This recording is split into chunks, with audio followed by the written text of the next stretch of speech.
Welcome back students.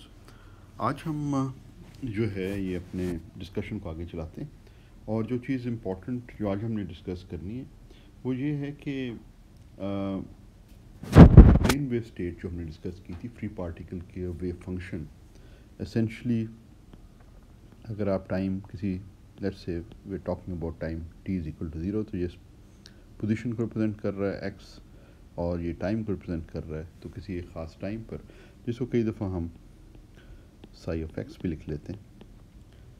तो ये जो है 1/√2 एक्सपोनेंशियल आई के एक्स है। ठीक है, तो ये प्लेन वेव स्टेट कहलाती है। और अगर आप इस पार्टिकल का मोमेंटम की कोई ख़ास वैल्यू है, कोई डेफिनेट मोमेंटम है, let's say it's the momentum is P not, जिसको हम लिख सकते हैं एच बार के नॉट, तो ये आपके पास जो उसका वेव फंक्शन आ जाता है पार्टिकल का वो 1/√2 एक्सपोनेंशियल आई के नॉट एक्स आ जाता है। अब आपको पता है कि ये एक प्लेन वेव स्टेट है।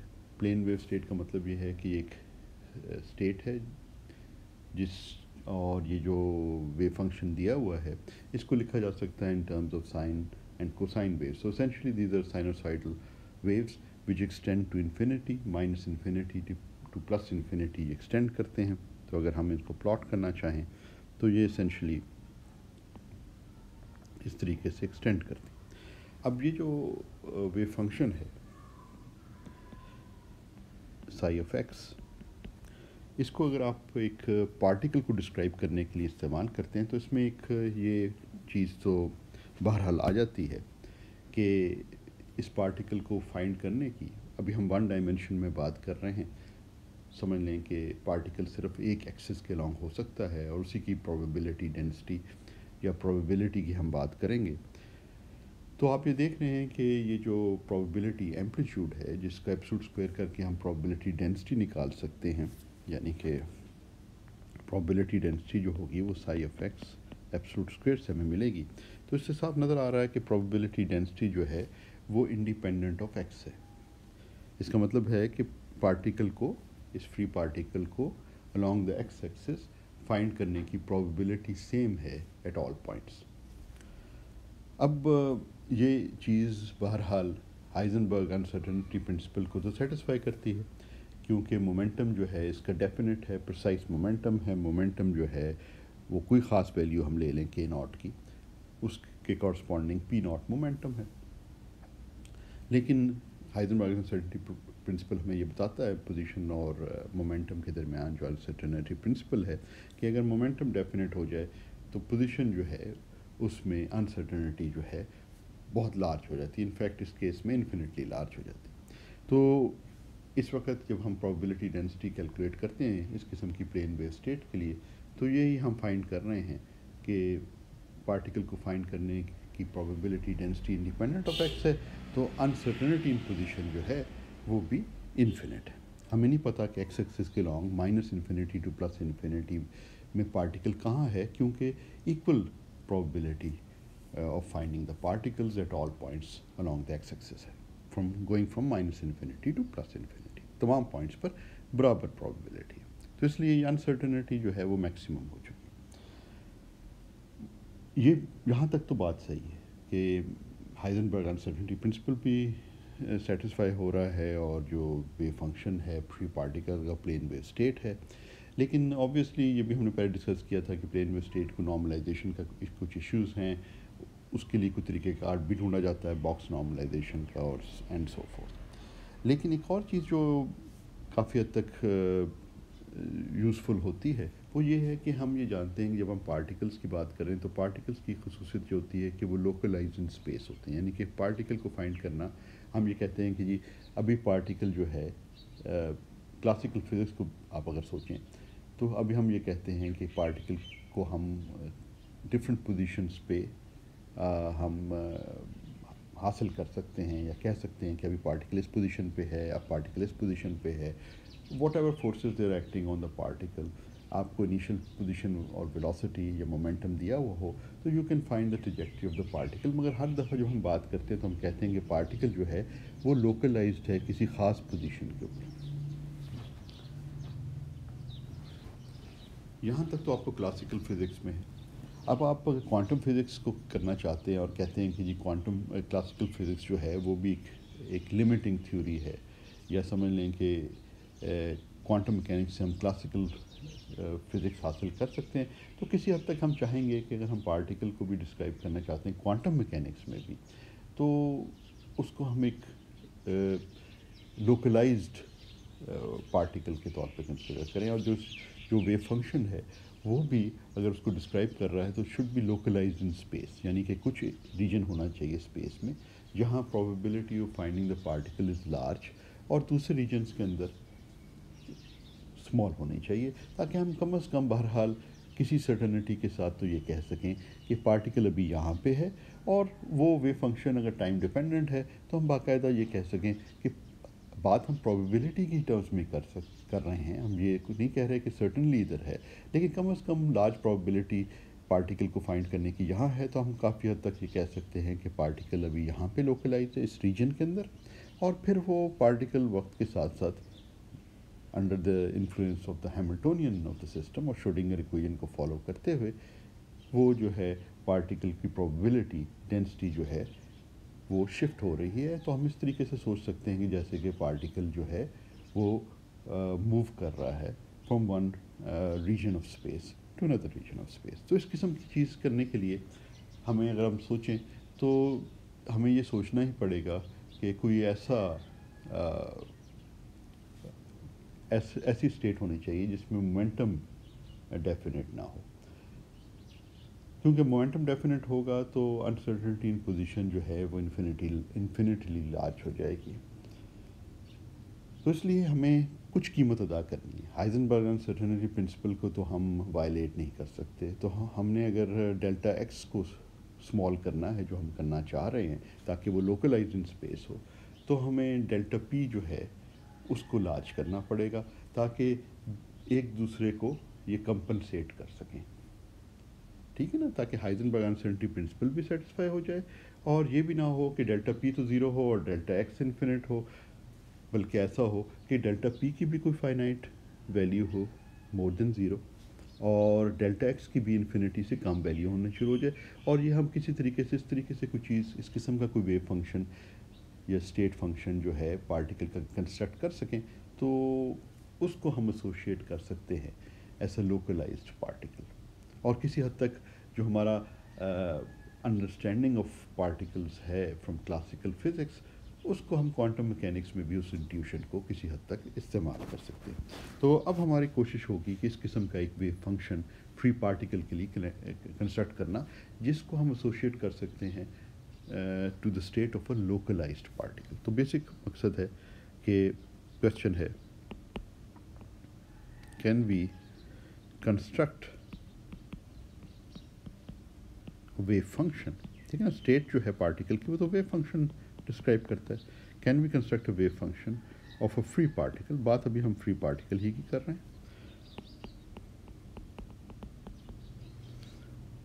Construct a wave function of a free particle that represents a localized particle in quantum mechanics, ठीक है ना। जब हम क्वांटम मैकेनिक्स की बात कर रहे हैं, लोकलाइज्ड पार्टिकल की बात कर रहे हैं, तो बहरहाल हमें वेव फंक्शन की बात करनी है, और साथ साथ हमें इस चीज़ का भी ख्याल रखना है कि हाइजेनबर्ग अनसर्टेनिटी प्रिंसिपल जो है वो वायलेट ना हो, ठीक है ना। तो जब क्वांटम मैकेनिक्स की बात कर रहे हैं तो वन ऑफ द जो कॉर्नरस्टोन्स है of quantum mechanics are these uncertainty principles, because you have operators that do not commute with each other, are not compatible observables। तो उस चीज़ को हम वायलेट नहीं कर सकते अगर क्वांटम मैकेनिक्स को हमने साथ चलाना है। तो अब ये बेसिक हमारे सामने जो है ये होगा, और हम देखेंगे कि इसका आंसर जो है इस किस्म का वेव फंक्शन है का हासिल कर, जो वेव फंक्शन है उसको वेव पैकेट का नाम दिया जाता है। Wave packet is something like, ये जो तस्वीर आपको नज़र आ रही है ना, ये अब देख रहे हैं कि अगर आप इसमें इसको मैं अगर साई ऑफ एक्स कह दूं, तो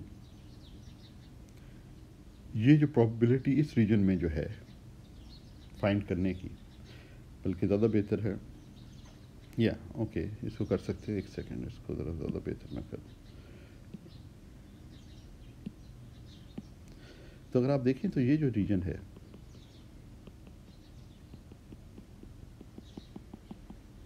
इसको मैं ये इनसर्कल कर रहा हूँ, इस रीजन में जो वेव फंक्शन है वो काफ़ी लार्ज है, और बाकी रीजन में स्मॉल हो जाता है, फिर किसी रीजन में लार्ज है, फिर किसी मतलब ये अभी आपने एक ख़ास टाइम पे स्नैपशॉट ली हुई है, तो इस रीजन में फाइंड करने की का जिसको मैंने इनसर्कल किया ना, प्रोबेबिलिटी एम्पलीट्यूड लार्ज है, तो उस कॉरस्पॉन्डिंगली प्रोबेबिलिटी डेंसिटी भी लार्ज होगी। तो हम ये कह सकते हैं कि एसेंशली पार्टिकल जो है वो इस रीजन में जो जिसको मैंने इनसर्कल किया है, ये जो एक्स का रीजन है, इस रीजन में फाइंड करने की, यानी इस जो एक्स एक्सिस पे ये जो लेंथ है, इसमें जो फाइंड करने की प्रोबेबिलिटी पार्टिकल की लार्ज है, तो हम कह सकते हैं कि एसेंशली पार्टिकल लोकलाइज्ड है इस रीजन के अंदर।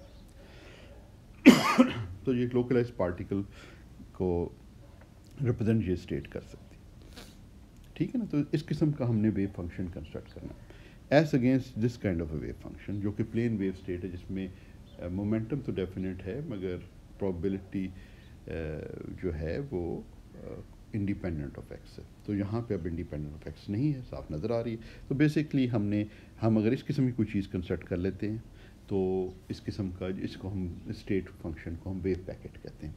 तो इसमें जो है मोमेंटम भी डेफिनेट नहीं है और पोजीशन भी डेफिनेट नहीं है, मोमेंटम में भी अनसर्टेनिटी है और पोजीशन में भी अनसर्टेनिटी है। तो इस किस्म का वेव फंक्शन हमने कंस्ट्रक्ट करना है, मगर उससे पहले थोड़ा सा हमें ये जिक्र कर लेना चाहिए कि the concept of phase and group velocities, phase वो क्योंकि यूज़फुल होता है, एंड ग्रुप वेलोसिटीज।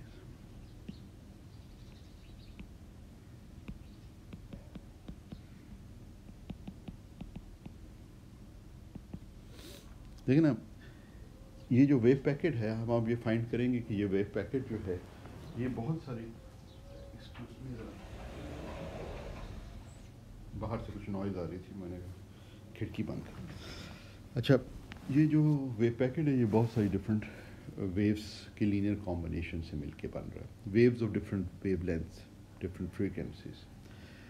तो ये जो इंडिविजुअल वेव्स हैं जो आपको नज़र आ रही हैं, कि ये जो डार्क जो है ना, ये ब्लैक जो हैं, ये जो है, जो वी पी लिखा हुआ है ना, ये इन वेव्स की वेलोसिटी है और इसको हम फेज़ वेलोसिटी कहते हैं। यानी जो इंडिविजुअल वेव्स हैं जो कि ये वेव पैकेट बना रही हैं, जो एक समझ लें कि पैकेट ऑफ वेव्स है, तो इसमें जो इंडिविजुअल वेव्स हैं जिन उनकी वेलोसिटी को फेज़ वेलोसिटी कहा जाता है, और जो पैकेट की एज अ होल है, यानी कि ये जो आप समझ लें कि एनवेलोप जो का फंक्शन बन रहा है, जो इस बहुत सारे लीनियर कॉम्बिनेशन ऑफ वेव से बन के मिल के जो फंक्शन बन रहा है, उसकी जो वेलोसिटी है वो ग्रुप वेलोसिटी कहलाती है। इसको थोड़ा सा हम समझने की कोशिश करते हैं, और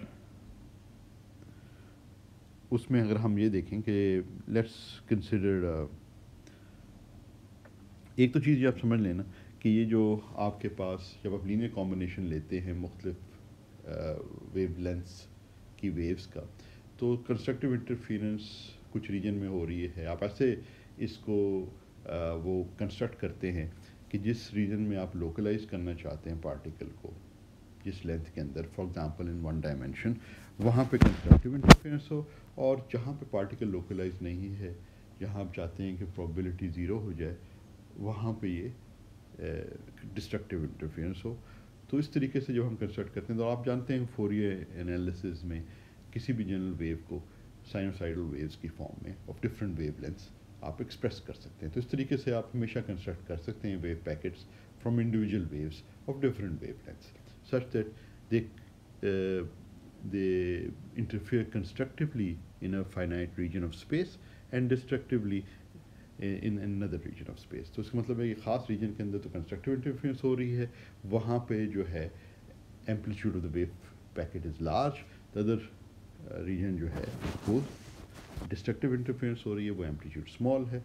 तो जहाँ जिस रीजन में एम्पलीट्यूड लार्ज है, बेसिकली हमारा वो एम्पलीट्यूड जो है प्रोबेबिलिटी एम्पलीट्यूड है इस केस के अंदर, वो वहाँ पे आप समझ सकते हैं कि पार्टिकल लोकलाइज्ड है, वहाँ probability of finding the particle is large, another region it is small. So this is the basic aim of constructing. तो वेव पैकेट जो है, अगर आप सोचें तो wave packet is more physical in that sense. ठीक है ना, हमने कहा था कि ये जो जब हम प्लेन वेव स्टेट लेते हैं, इसकी नॉर्मलाइजेशन का इशू है। इसकी जो अगर हम वैसे इसको नॉर्मलाइज करने की कोशिश करें तो नॉर्मलाइज नहीं है, इट्स नॉट नॉर्मलाइजेबल।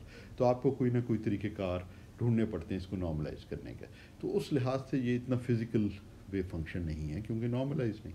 अलबत्ता वेव पैकेट जो है इन दैट सेंस मोर नॉर्मल और मोर फिजिकल वेव फंक्शंस। तो आमतौर पे जब आप क्वांटम मैकेनिकल स्टडी करते हैं of scattering of quantum particles against different barriers या पोटेंशियल्स, तो आमतौर से जो आप स्टेट फंक्शन लेते हैं फ्री पार्टिकल का, एक रीजन ऑफ स्पेस है जहाँ पे कोई इंटरेक्शन हो रही है और ये फ्री पार्टिकल आ रहा है, तो इसकी जो इनिशियल स्टेट है साई एक्स, वो आमतौर पे आप जो है वो वेव पैकेट लेते हैं। इस किस्म का वेव पैकेट जो ऊपर दिया हुआ है, इस तरीके से वेव पैकेट लेते हैं और देखते हैं कि वो स्कैटर होकर किसी और रीजन में जा रहा है। तो these are all considered the initial wave functions are usually taken to be wave packets because they are more physical, and also represent a particle which is localized in space. तो उस sense में जो है ये these wave packet states जो हैं for particles, free particles, is very very useful in quantum mechanics. इसलिए हम इसको इधर डिस्कस भी कर रहे हैं। अच्छा, अभी हम थोड़ा फेज और ग्रुप वेलोसिटी की तरफ वापस आते हैं। तो let's consider that we have a sinusoidal wave which is traveling along the positive x-axis, और उसको हम रिप्रेजेंट कर सकते हैं वेव को हम function y of x t से। तो मैं वो आर्गूमेंट्स नहीं लिख रहा, तो ये इसको sine kx minus omega t। k is the wave number, omega is the angular frequency। ठीक है, तो इसको अगर हम v1 वेव कहें, साइनोसाइडल वेव है। साइनोसाइडल वेव जो है उसकी ये जनरल फॉर्म होती है, और आपको पता है कि अगर आप किसी वेव को रिप्रेजेंट कर रहे हैं which is travelling with some velocity v, तो ये x माइनस वी टी जो है, this is general form of a travelling wave. ठीक है ना। अब आप एक और वेव कंसिडर करते हैं, because what we need to do to construct a wave packet और talk about a wave packet is linear combination of at least two waves. Actually लेनी काफ़ी सारी पड़ती, but let's just as an example take two waves. तो sign इसका जो है हम ये कह लेते हैं कि इसके जो वेव नंबर है वो y1 वाली जो वेव है उससे थोड़ा सा फ़र्क है, और उसको जो वेव नंबर है उसमें जो फ़र्क है वो डेल्टा के से हमने ज़ाहिर किया है, और इसी तरह जो है एंगुलर फ्रीक्वेंसी भी फ़र्क है और उसको हमने इससे ज़ाहिर किया। अब इन दोनों वेव्स की जो y1 वेव है उसकी जो फेज़ वेलोसिटी है वो ओमेगा बाय के है। ठीक है ना। और जो y2 वेव है उसकी जो फेज़ वेलोसिटी है वो है ओमेगा प्लस डेल्टा ओमेगा। इस रिलेशन को देखें और वेलोसिटी आप कंस्ट्रक्ट कर सकते हैं when you divide the coefficient, the time coefficient, which is in this case this coefficient, by the coefficient of the x, and in this, तो ये जो इसकी फेज वेलोसिटी आ गई k प्लस डेल्टा के। तो ये दो वेव्स आप ले रहे हैं, y1 और y2 से उसको रिप्रेजेंट कर रहे हैं इन फंक्शन से, साइनोसाइडल वेव्स हैं, और उनकी फेज वेलोसिटीज़ जो हैं फ़र्क हैं, क्योंकि इनके वेव नंबर्स में सेम नहीं है। एक की फेज वेलोसिटी ओमेगा ओवर के है, दूसरी की omega plus delta omega divided by के प्लस डेल्टा के। तो ये इंडिविजुअल वेव्स की वेलोसिटी है। अगर ये डेल्टा ओमेगा और डेल्टा के जो है बहुत स्मॉल हो जाएं या रिलेटिव टू ओमेगा एंड के, तो then their phase velocities are almost the same. अच्छा, अब कंबाइंड जो वेव है, कंबाइंड वेव जो है, वेव पैकेट की तरफ अगर हम बढ़ें तो कंबाइंड वेव जो होगी, जो linear combination of these two waves है, वो v1 प्लस v2 हो जाएगी। और इसको लिखा जा सकता है, अगर हम साइन का फॉर्मूला इस्तेमाल करें ना, साइन ए प्लस साइन बी, ये ट्रिग्नोमेट्रिक आइडेंटिटी है, उसको अगर हम इस्तेमाल करें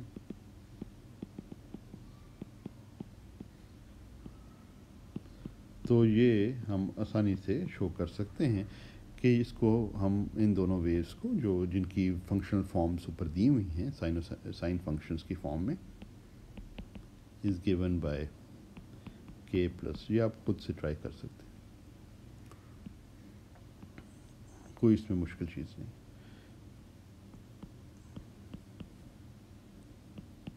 ओमेगा प्लस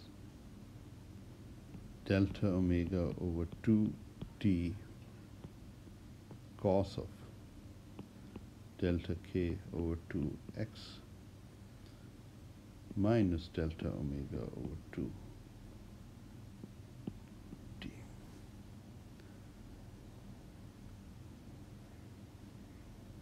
ठीक है जी, तो ये अब आप अगर इस्तेमाल करें, इन दोनों को ऐड करें, ये ट्रिग्नोमेट्रिक आइडेंटिटी इस्तेमाल करें तो essentially, so what is the result of combining these two waves? What you get is a sinusoidal wave again. This is the sinusoidal wave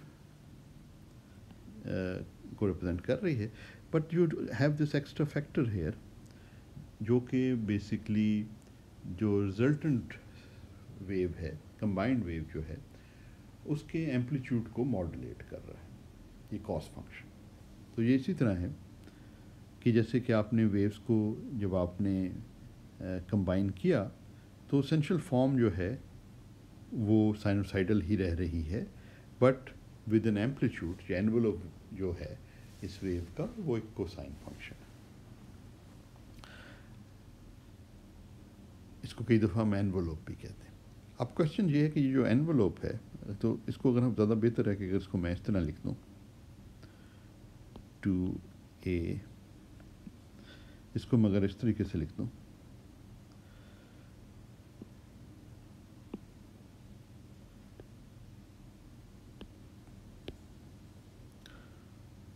और मैं साइन वाले फंक्शन को ऐसे लिखता हूँ, सॉरी, साइन वाले फंक्शन चलें, साइन को भी सीधा कर देते हैं।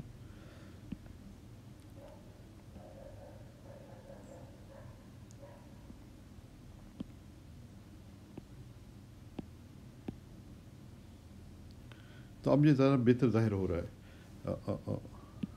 ज़्यादा बेहतर ज़ाहिर हो रहा है कि ये जो है, ये ज़्यादा बेहतर ज़ाहिर हो रहा है कि ये एम्पलीट्यूड को रिप्रेजेंट कर रहा है। ये बेसिक साइन कंबाइंड वेव जो है वो भी एक साइनोसाइडल वेव है, और उसका एम्पलीट्यूड जो है वो इस कॉस फंक्शन साथ जो है वो इस कॉस फंक्शन के साथ वो मॉडुलेट हो रहा है। ठीक है,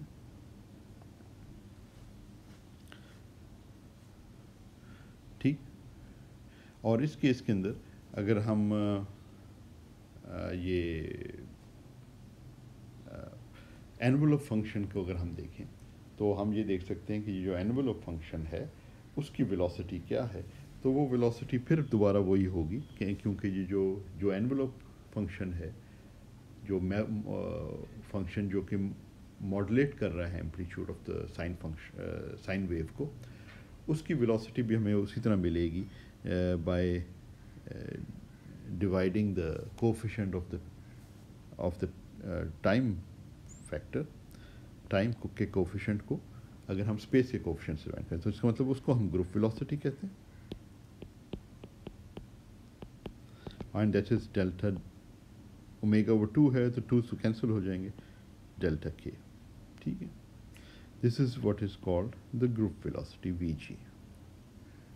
और in the limit when delta omega and delta K are very small, in that limit these become derivatives। तो आमतौर पे इसको हम Vg जो है वो d ओमेगा बाई डी के कहते हैं। So this is the group velocity. So this is the velocity at which the envelope moves. तो ये envelope जो है, ये envelope जो इसको घेरे हुए है वो ये एनवलप है, और ये जो है ये ग्रुप वेलोसिटी के साथ मूव करता है, और ये जो है ये डी ओमेगा बाय डी के। तो जब आपके पास वो एनवलप फंक्शन है उसमें आपने आइडेंटिफाई कर सकते हैं वो क्या है। बेसिकली एक दफ़ा ये ग्रुप वेलोसिटी हासिल हो जाए तो आपके पास जो डिस्पर्जन रिलेशन होती है वहाँ से आप इसको हासिल कर सकते हैं। डिस्पर्जन रिलेशन का मतलब ये है कि आमतौर पे ओमेगा जो होता है वो फंक्शन ऑफ के होता है, ठीक है ना। फंक्शन ऑफ के का मतलब ये है कि जब आप एनर्जी लिखते हैं फ्री पार्टिकल की मिसाल के तौर पर, तो वो एच बार फ्री पार्टिकल के अलावा भी ये बात होती है, और let's just think of the free particle of mass m with wave number k, तो इसको हम एच बार स्क्वेयर के स्क्वेयर ओवर 2m लिखते हैं। ये कहाँ से हमने लिखा, ये आपको पता है कि एनर्जी जो है वो फ्री पार्टिकल की सिर्फ काइनेटिक एनर्जी होती है, और वो p स्क्वेयर ओवर 2m होती है, या जिसको हम हाफ एम बी स्क्वेयर भी लिखते हैं क्लासिकल फिजिक्स में। अब p जो है वो h बार k है, और उसी को इस्तेमाल करते हुए ये h बार स्क्वेयर के स्क्वेयर ओवर 2m आ गया, ठीक है ना।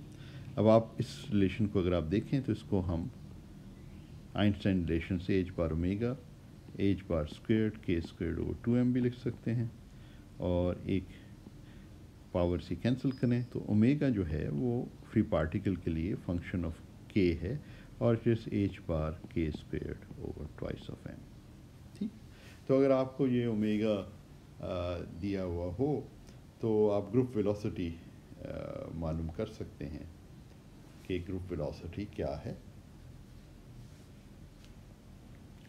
वो बेसिकली ग्रुप वेलोसिटी जो है वो डी ओमेगा बाई डी के है, जो कि इस केस में एच के ओवर एम है, जो कि पी ओवर एम है, विच सीम्स वेरी रीजनेबल, क्योंकि क्लासिकली भी हमें ये मिलता है, तो वो एक कंसिस्टेंसी सी चीज़ आ जाती है, ठीक है ना। तो ये इस तरीके से ये ग्रुप वेलोसिटी कहलाती है। तो आप ये एसोशिएट कर सकते हैं with a particle wave function, और जो डिस्टिंग्विश करना ज़रूरी है फेस वेलोसिटी और ग्रुप वेलोसिटी में, तो इसी का हमने इधर जिक्र किया। ये जो चीज़ है इस किस्म की रिलेशन है, इसको हम आमतौर पे डिस्पर्जन रिलेशन कहते हैं।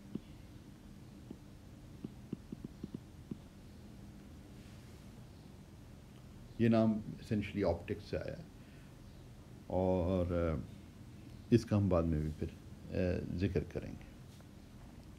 अच्छा, अब हमने ये चीज़ जो है एसेंशली इधर कोशिश ये थी कि ये चीज़ सामने आए कि ग्रुप ऑफ फेज़ वेलोसिटीज़ में क्या फ़र्क है, और बुनियादी जो हमारे सामने सवाल था वो भी वैसे ही है कि एक ऐसा वेव फंक्शन क्या होगा जो कि एक लोकलाइज पार्टिकल को रिप्रेजेंट करता है।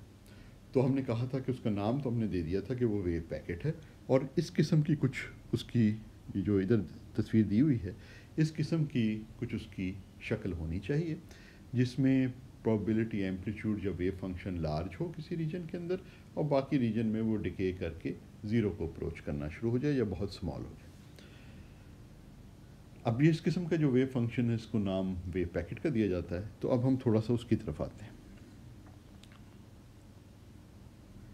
कि ये वेव पैकेट जो है वो क्या है, और इसको हम किस तरीके से हासिल कर सकते हैं। तो जैसे हम पहले कह रहे थे फ्री पार्टिकल स्टेट ये है, उसकी प्रोबेबिलिटी डेंसिटी जो है जैसे मैंने पहले कहा था कि वो कांस्टेंट है, does not change in time, और सॉरी वो कांस्टेंट है, ये टाइम इंडिपेंडेंट है। तो मैंने जो कहा गलत है, probability does not depend on x, ये बात हो रही। तो प्रोबेबिलिटी जो है एक्स के साथ चेंज नहीं होती, वो प्रोबेबिलिटी डेंसिटी जो है ना आप देख ही रहे हैं कि वो 1/2 पाई है, which is independent of x, it's a constant which is independent of x. तो हर पॉइंट पर सेम प्रोबेबिलिटी है, हर पॉइंट इन स्पेस। इस केस में हमारी जो बेसिक पोजीशन स्पेस है वो 1 डायमेंशनल है, think of the X axis, और इसमें प्रोबेबिलिटी डेंसिटी जो है वो हर पोजीशन एक्स पे वो 1/2 पाई है इंडिपेंडेंट ऑफ एक्स। तो ये जिस तरह पहले बात हुई है कि मोमेंटम जो है वो डेफिनेट है, तो पोजीशन में अनसर्टेनिटी जो है वो इन्फिनिटली लार्ज है। We don't really know where the particle is on the x-axis because there's the same amplitude. The particle has the same probability amplitude at all points on the x-axis. अब हम wave packet की तरफ आ रहे हैं, और wave packet के अंदर हम ये ख़ास चीज़ कर रहे हैं कि ना तो हम मोमेंटम को डेफिनेट कर रहे हैं, ना ही पोजीशन को डेफिनेट, मगर we still have to satisfy this uncertainty relation.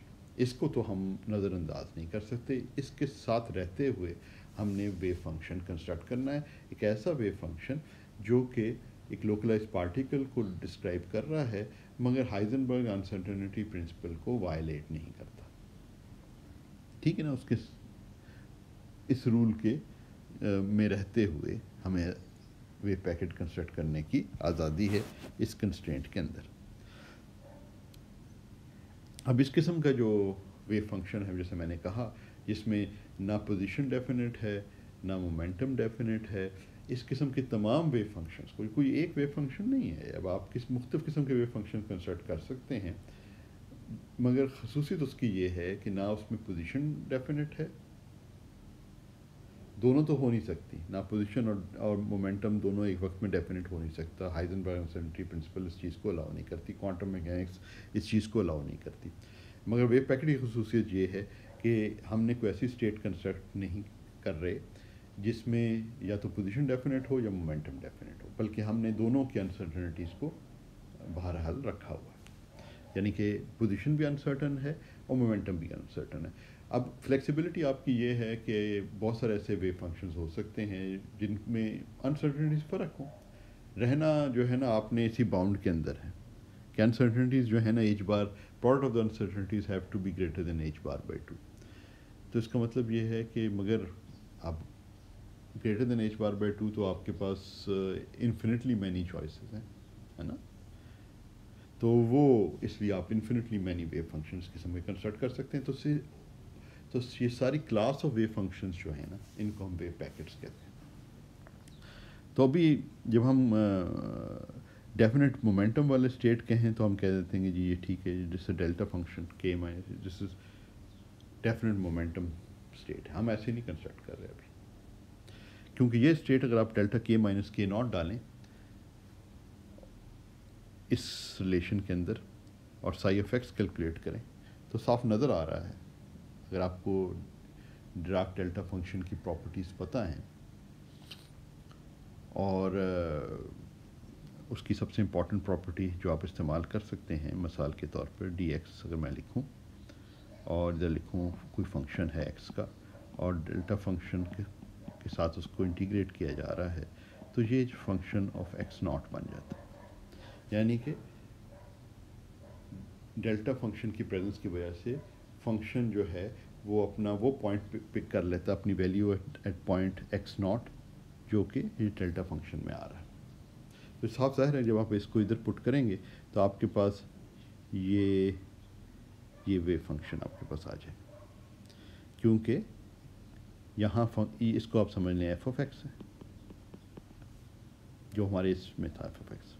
ये नोटेशन पर आपको कन्फ्यूज़ ना करे इसलिए हटा देता हूँ, मगर ये वो फंक्शन है और इधर आपने डेल्टा फंक्शन डाल रहे हैं, सॉरी इधर आप डेल्टा फंक्शन डाल रहे हैं, तो ये आपके पास ये आपके पास ये आ जाएगा। तो इस जब आप डेफिनेट मोमेंटम स्टेट लेते हैं ना, तो आपके पास जो डेफिनेट मोमेंटम स्टेट का मतलब ये है कि आप वेव फंक्शन लिख रहे हैं मोमेंटम रिप्रेजेंटेशन में जो कि एसेंशली डेल्टा फंक्शन है, कि it's only peaked at one point, k is equal to k0। अब आप जब उसका फोरियर ट्रांसफॉर्म करके वेव फंक्शन हासिल करते हैं इस रिलेशन से जब उसको हासिल करते हैं तो what you find is that the wave function is a plane wave state. तो इसलिए तो हम कहते हैं कि प्लेन वेव स्टेट जो है वो उसमें पोजीशन में अनसर्टेनिटी तो इन्फिनिट है मगर मोमेंटम में अनसर्टेनिटी ज़ीरो है, because it is state of definite momentum, क्योंकि आपने जो स्टेट कंस्ट्रक्ट की है वो डेल्टा फाई ऑफ के वो ये डेल्टा फंक्शन है। तो डेल्टा फंक्शन आपको पता है ज़ीरो है and becomes infinite at k is equal to k naught. अब ये अलग बहस है कि इसको नॉर्मलाइज कैसे किया जाए और ये इन्फिनिट हो रहा है, मगर समझाने के लिए इधर इतना काफ़ी। अच्छा, अब हम जो है डेफिनेट मोमेंटम स्टेट नहीं लेते, क्योंकि डेफिनेट मोमेंटम स्टेट ले ली तो आपके पास जो वेव फंक्शन आ रहा है पोजीशन रिप्रेजेंटेशन में, जो स्टेट वेक्टर आ रहा है, वो प्लेन वेव स्टेट बन गई। तो इस केस के अंदर हमने क्योंकि वेव पैकेट कंस्ट्रक्ट करना है, तो हम जो है इसको एक ऐसा स्टेट फंक्शन कंस्ट्रक्ट करेंगे जिसमें ना तो मोमेंटम डेफिनेट है ना पोजीशन डेफिनेट है। दोनों इकट्ठा नहीं कर सकते, ये ध्यान में रखिएगा। मगर पोजीशन भी डेफिनेट नहीं ली हुई। अगर पोजीशन को डेफिनेट रखना चाहें तो फिर हम ये ले सकते थे कि delta x minus x not, ये पोजीशन डेफिनेट स्टेट हो जाती है। इसका फोरियर ट्रांसफॉर्म आप लेंगे तो वो आपको प्लेन वेव स्टेट मिल जाएगी दोबारा से मोमेंटम के लिए। फोरियर ट्रांसफॉर्म इनवर्स है। एनीवे, अब हम क्या करते हैं कि हम कहते हैं कि जी अगर हम इस किस्म का एक फंक्शन लें, ये गाउसियन फंक्शन कहलाता है, ठीक है। यानी ये मोमेंटम फंक्शन हम ले रहे हैं। तो गाउसियन फंक्शन जब हम कह रहे हैं तो बेसिकली हम ये कह रहे हैं कि ये k है, ये फाई ऑफ k है और ये कोई पॉइंट है k नॉट। तो गाउसियन फंक्शन जो है ना वो बेसिकली इस किस्म का फंक्शन होता है। अब आप ये देख रहे हैं कि ये फंक्शन जो है इसको अगर हम wave function in momentum space ले रहे हैं तो साफ नज़र आ रहा है कि it does not represent a state with definite momentum, क्योंकि सिर्फ k नॉट पे ये नॉन ज़ीरो नहीं है, बल्कि इसको कलर चेंज करता हूँ, इस पे भी, यहाँ पे भी नॉन ज़ीरो है इसकी वैल्यू, यहाँ पे भी नॉन ज़ीरो वैल्यू है, यहाँ पे भी ज़ीरो। ठीक है, यहाँ पे जाके ये तकरीबन इधर ज़ीरो हो रहा है, लेकिन एक स्प्रेड तो है ना मोमेंटम का। यानी ये डिफरेंट मोमेंटम वैल्यूज़ इस स्टेट में पार्टिकल की हो सकती है। और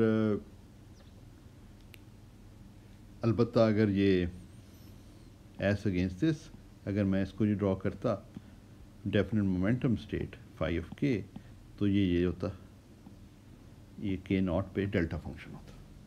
तो इसको इससे कंपेयर करें तो आपको नज़र आ रहा है यहाँ तो डेफिनेट मोमेंटम स्टेट है जो कि बेसिकली ये स्टेट थी, और यहाँ पे एक ऐसी स्टेट है जिसमें स्प्रेड इन मोमेंटम है। तो ये जो बेसिकली ये जो फंक्शन है ये बड़ा इम्पॉर्टेंट फंक्शन है मैथमेटिक्स में, फिज़िक्स में, और ये गाउसियन फंक्शन कहलाता है, ठीक। और इससे फिर हम नेक्स्ट टाइम यहाँ से फिर हम आगे बढ़ते हैं, ठीक है ना। तो आज के लिए इतना ही।